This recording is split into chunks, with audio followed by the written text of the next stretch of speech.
How to change Cash App back to personal. Hi everybody, welcome back to the channel. In today's video, I'll simply guide you on how you can change your Cash App back to personal account. So make sure to watch the video till the end.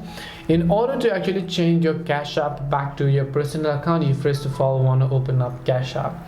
Then once you launch the Cash App, you want to just tap the profile icon from the top right, and recently if you switch to a business account, then you will most likely find an option called business info over here. So you can just tap the business info button, and then right over here you can choose to confirm or update your tax information, or you can say switch to a personal account. So just tap on switch to a personal account here. It'll ask you for a couple of other information as to why you want to switch to personal account. You just have to tap the contact support button, and then they should be able to help you on then switching your Cash App back to your personal account.